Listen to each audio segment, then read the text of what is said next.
Et pour cause, les enseignants s'offusquent des coupes arbitraires opérées sur leur salaire depuis des années. Malgré la descente du délégué départemental des enseignements secondaires dans cet établissement, la situation est restée tendue. On voit tout cela dans ce reportage de Dalastiana et Vivien Tonfac. Collège polyvalent Susanna, à Douala-Brazzaville. Des élèves abandonnés à leur triste sort s'indignent à partir des balcons. Depuis lundi 16 mars dernier, ils n'ont pas vu l'ombre d'un enseignant dans leur salle de classe. En cause, un mouvement d'humains entamé par les seigneurs de la craie pour exiger la fin des injustices qu'ils subissent depuis des années. Bon, en fait, c'est les conditions de vie des enseignants du collège Susanna.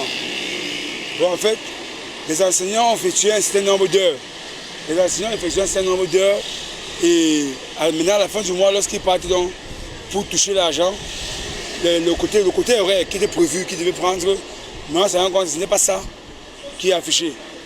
Je pense que c'est peut-être mon exemple où moi j'ai effectué une cinquantaine d'heures. Mais lorsque je passe, je me rends compte qu'on a pu afficher 24 heures. La coupe des salaires opérée par l'administration de cet établissement scolaire privé s'adosse également sur l'absence aux séances de prière dans cette église qui brille par son luxe ostentatoire.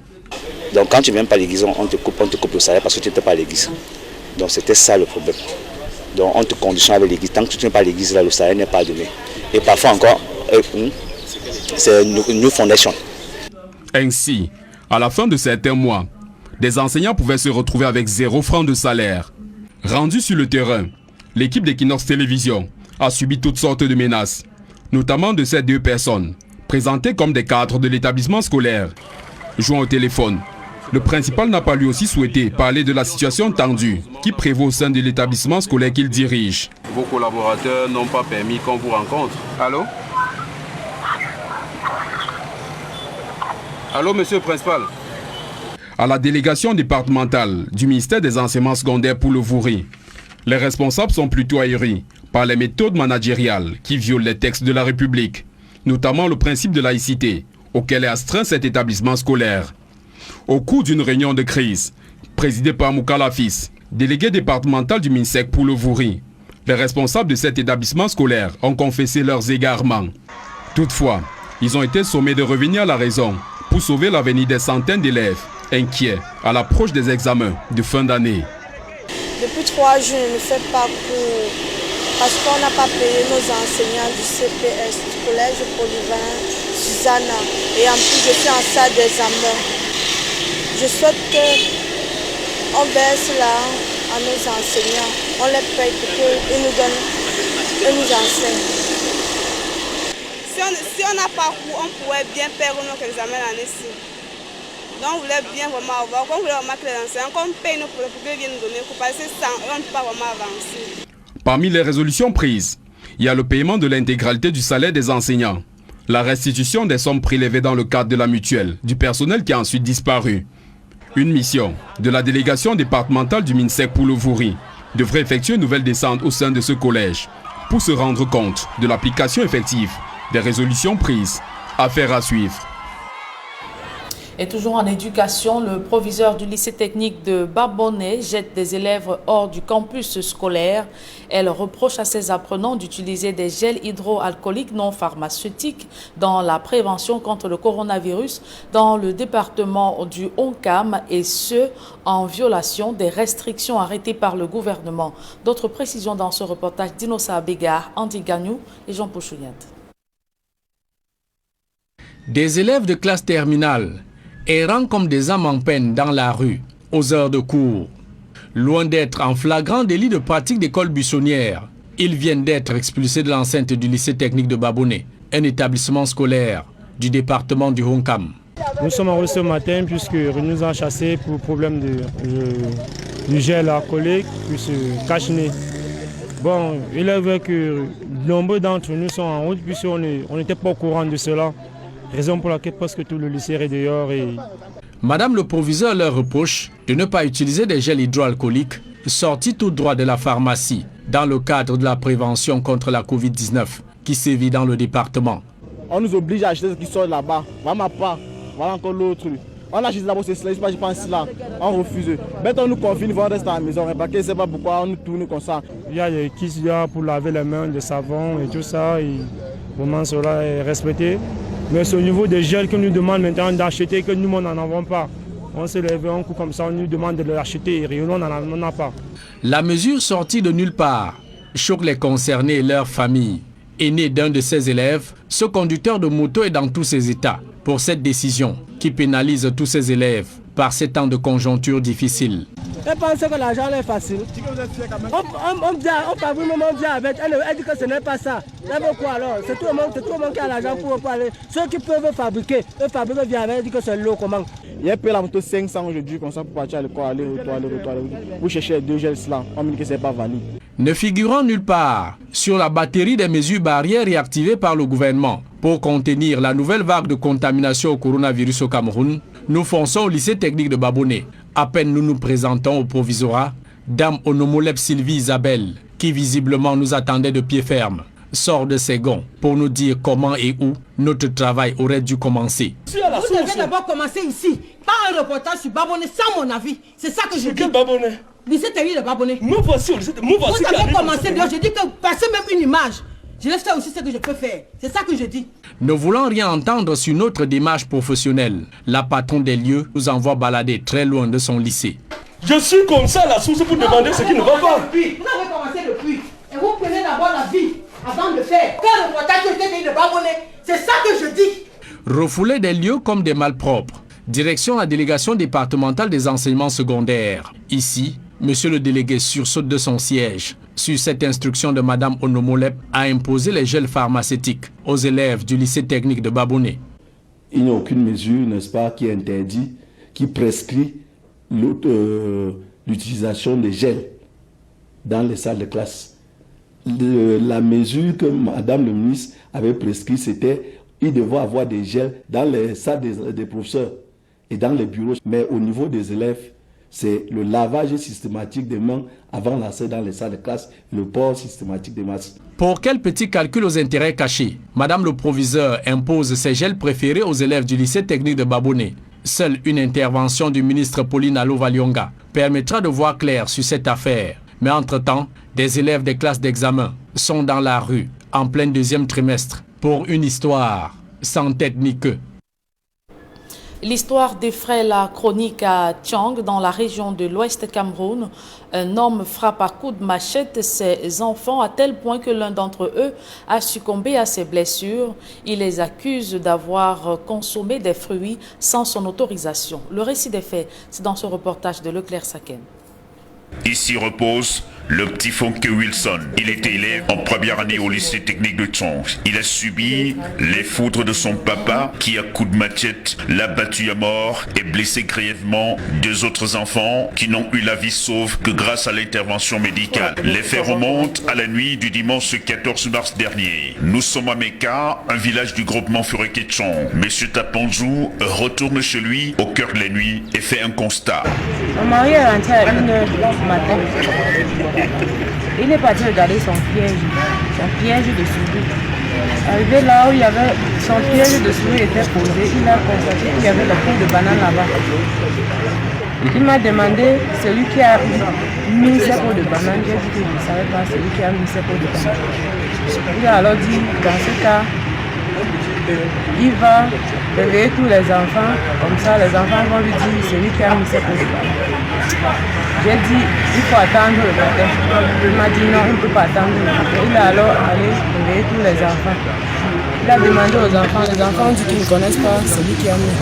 Il a dit alors que si vous ne me dites pas, je vais vous bastonner comme ça se doit ici à la maison, vous allez me dire. Il va alors décider d'infliger une correction à sa progéniture, passant de la menace à l'acte. Il est allé dans la chambre, prendre la machette, ayant déjà fermé les portes. Et il a mis les clés dans les poches. Il a pris la machette. Il a coupé les cordes sur sa moto. Il a déshabillé les enfants. Il a déshabillé les 4 enfants. Il les a attachés les mains et les pieds. Il a commencé à les fouetter. Quand j'ai crié, il m'a aussi donné les coups de fouet de machette. Que madame, allez vous coucher dans votre chambre. Je suis allée me coucher dans ma chambre. Après, quand il a détaché 3 enfants, il les a dit d'aller se laver et aller se coucher. Les 3 enfants se sont lavés et il y avait encore, celui qui est mort là est resté encore attaché. Même l'intervention du chef de quartier et autres ne lui feront pas battre en brèche. Le jeune Wilson rendra l'âme par derrière au moment où les 2 autres ont été conduits d'urgence dans un hôpital de la place pour des soins. Comme il avait déjà arrêté de fouetter les enfants, il est parti se coucher. J'ai regardé, j'ai vu comment il dormait profondément. C'est là où j'ai fouillé ses poches. J'ai pris les clés, j'ai ouvert la porte et je suis sortie. Que je ramène alors celle qui est trop souffrante là. Il est remonté vers 7 h, me dit madame, ton cadavre à la maison, tu peux aller l'enterrer. Voilà ce qu'il m'a dit. L'une des rescapées sur son lit d'hôpital est traumatisée par les faits. Il nous a réveillés. Il nous a dit que qui a mis lancé le coup de balle. On a dit que ce n'est pas nous. On a dit qu'il nous a donné une minute. Pourquoi on réfléchit? Après une minute, il a dit que bon, comme on n'a pas dit la personne qui a lancé, qu'on va taper plus longtemps. Le bourreau va fondre dans la nature après son forfait pour se réfugier à Motengene dans le sud-ouest Cameroun, d'où il sera rattrapé par les éléments de la brigade territoriale. Il passera aux aveux complets. Il était en train de voler et depuis que je suis né, moi je ne vole pas. J'ai voulu redresser comme mon propre papa m'a redressé. Je l'ai aussi attaché comme on m'a attaché pour me taper. Subitement là, il s'est décédé. Dans le village, nous sommes là où un père a froidement assassiné son fils de 11 ans. Quelques heures après, son épouse reçoit l'appel de son patron lui faisant état de ce que si son mari part en prison, elle va rester souffrir. C'est cette intuition que nous avons eue en alerte au poste de gendarmerie Motengene pour qu'il puisse l'interpeller et qu'il vienne répondre de cela. En attendant de boucler les enquêtes, il reste entre les mains des forces de sécurité et sera transféré dans les jours qui suivent devant les autorités compétentes. Une bien triste page pour cette famille qui ne se remettra pas aussitôt de ses blessures. Le monde est formidable. Vivons seulement. Parlons politique à présent. Kavaye Djibril reconduit à la tête de l'Assemblée nationale avec 147 voix contre 15 bulletins nuls. À peine plébiscité, le président de la Chambre basse du Parlement a exprimé sa gratitude au président de la République, Paul Biya. D'autres précisions dans ce reportage de Haït Cyril. Pas de suspense à l'Assemblée nationale. Je déclare élu président de l'Assemblée nationale du Cameroun, le très honorable Kavaye Djibril. Seul candidat à sa propre succession, Kavaye Djibril remporte le scrutin avec 147 voix pour et 15 bulletins nuls sur un total de 162 votants. Installé au perchoir, le président nouvellement élu remercie non pas ses électeurs, mais plutôt le président de la République. Ma profonde gratitude, je l'adresse humblement et avec déférence à son Excellence M. Paul Biya, président de la République du Cameroun, chef de l'État. Je lui dis infiniment merci. Encore merci et 3 fois merci. Sur les raisons des remerciements adressés à Paul Biya plutôt qu'à ses électeurs, Kavaye Djibril s'explique. En m'accordant l'investiture du parti pour l'élection qui vient de se dérouler, il a une fois encore manifesté sa très haute confiance à l'endroit de mon humble serviteur que je suis. Malgré tout, Kavaye Djibril promet d'être le président de tous les députés, qu'ils soient de la majorité ou de l'opposition. Que vous soyez du RDPC, la parti majoritaire, ou de l'opposition, comme on parle le passé, je serai toujours et pour tous le président de l'Assemblée nationale du Cameroun. Député depuis 1970, Kavaï Yege Djibril, 81 ans, est élu pour un énième mandat à la tête de l'Assemblée nationale du Cameroun. Et au Sénat, Marcel Niat Difendi a également été reconduit avec 85 voix sur 93 votants. Voilà qui met un terme à la première partie de ce journal. La seconde est en langue anglaise avec vous, Immaculate Forkway. Good day once again. Once more, good day to you, Julian Belbisai. And to you, ladies and gentlemen, thanks for staying with us for this other segment of the news in the English language. Separatist General Spirito has been killed by the military.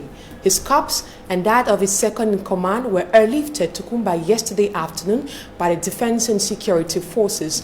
They were neutralized in Bonge subdivision, southwest region of the country. Greater details in this extract of the Senior Divisional Officer for Memet Division, Tundong Chamberlain. So all to testify that Spirito is no more. He has been neutralized by our defense forces. And you know, all of us know who was General Spirito.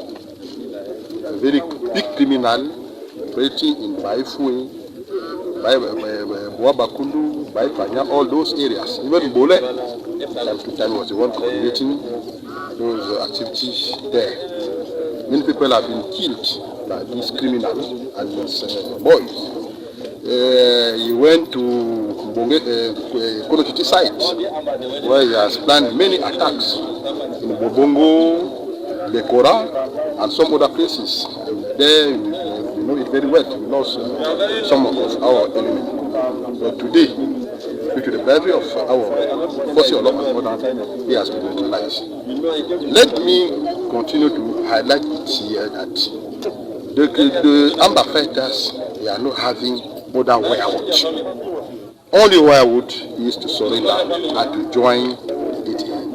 Let us say, I gave firm instruction to welcome them. It is what we are doing. Today, General Godi is alive. General Nambere is alive. But all those who are refusing to follow that voice, the voice of the head of state, they can be sure that they have no wirewood. They are going to be neutralized. That is why, like the father of the division, let me continue to advise them that in the meantime for them to join the good side, which is the one of following the appeal sent to them by the Excellency. Tundong Chamberlain, Senior Divisional Officer for the Memet Division, speaking there. We now talk politics. Senate President Marcel Niat Difendi has been re-elected for another term as the President of the Senate. He was elected by an overwhelming majority to continue his leadership as President of the Senate, which he has been leading since 2013. He was re-elected with 85 votes out of 93. Right now, we take you to the National Assembly where Kavaï Djibril has equally maintained his position as Speaker of the National Assembly after securing 147 votes. The member of the Cameroon People's Democratic Movement has been Speaker of the National Assembly since 1992. And onto our human interest page, the growing trade of illicit fuel is becoming a major problem in the society, especially in the Cameroonian society. In this regard, some Cameroonians have voiced out their discontent vis-a-vis the phenomenon. They are urging the Cameroonian government to act fast as far as this trade is concerned. More with our reporter, Charles Ikome. The illicit trade in fuel is a growing challenge in Cameroon. Over the past decade, streets, quarters, and private homes in major towns and cities are increasingly being invaded by those involved in this illegal business. Everyone saw what happened in the town of Chang due to the sale of adulterated fuel. A smoker could be passing by with a cigarette and it results to an explosion. The situation is deplorable because in 2021, we still get to find all these illegal spots in towns where people sell this illicit fuel. Most people involved in this trade preserve fuel in disposable bottles. It is dangerous because a child could stumble on this and drink up unknowingly. The sale of adulterated fuel is not good for the society. Despite the adverse consequences on vehicles and motorbikes, the business is still flourishing. We all know fuel sold in the quarters is not good, but people get to buy this fuel because it is cheaper, whereas fuel sold at filling stations is refined with the best quality. The sale of adulterated fuel promotes the destruction of vehicles in the long run, reason why we the mechanics prefer to always get fuel from filling stations. There is growing doubt that the illicit fuel trade is a pressing issue that requires an urgent response. There is need for greater awareness by key actors involved in this industry around the extent of the problem in Cameroon. And onto our health page, the Cameroon Scientific Committee has issued a statement concerning the AstraZeneca vaccine that was to be imported by the country.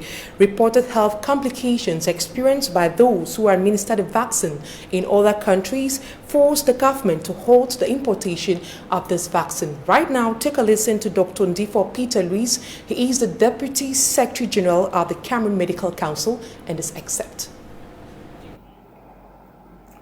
On March 9, 2021, the Minister of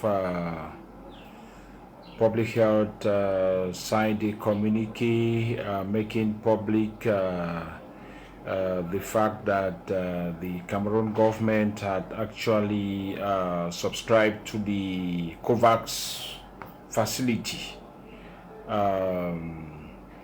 The COVAX facility is a global initiative from renowned institutions like the Coalition for Epidemic Preparedness Innovations, the Global Alliance for Vaccinations and Immunization, and the World Health Organization.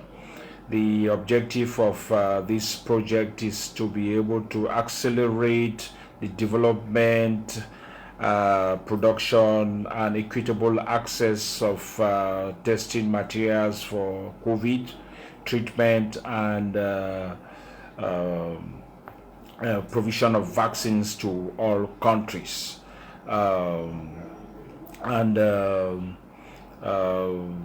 Immediately after this was made known, there was an unfortunate event in among some European countries in which it was found out that some recipients of the AstraZeneca vaccine presented with some supposedly adverse effects from this vaccine, and the vaccine that Cameroon was supposed to receive was from AstraZeneca. AstraZeneca is actually a pharmaceutical company that produces drugs and vaccines also. And you know, there are different types of vaccines. There are 4 different types of vaccines against COVID, and the one for AstraZeneca was the one that was incriminated with some of these side effects. Just for people to know, it was found out that some persons who had received these vaccines from AstraZeneca presented with clots, in their lower limbs, which is called deep venous thrombosis. They presented with clots in their chest, in their lungs, which is called pulmonary embolism. Some of them presented with clots in their brains also, and some of them also presented with low levels of platelet count. Platelets are actually the cells that participate in clot formation. Dr. Peter Louis, Deputy Secretary General of the Cameroon Medical Council, speaking there. We now take you out of Cameroon, where Tanzania's Vice President Samia Suluhu Hassan has been sworn in as first female president of the East African country following the death of John Magufuli. In her first public address as president, she announced 21 days of mourning for Magufuli and public holidays on March 22nd and March 25th, the day when the late president will be buried. The Tanzanian constitution requires that the vice president takes over for the remaining term if the sitting president dies or resigns. And that's it for this edition of the Midday Bilingual Newscast on Equinox Television. Stay blessed in the company of our program. See you tomorrow, God willing. Rendez-vous demain, s'il plaît à Dieu, Immaculée de Fort. Oui, mesdames et messieurs, merci d'avoir suivi cette édition bilingue du journal. Retrouvez dans quelques secondes Flavien Valontongo et toute son équipe pour votre quotidien santé.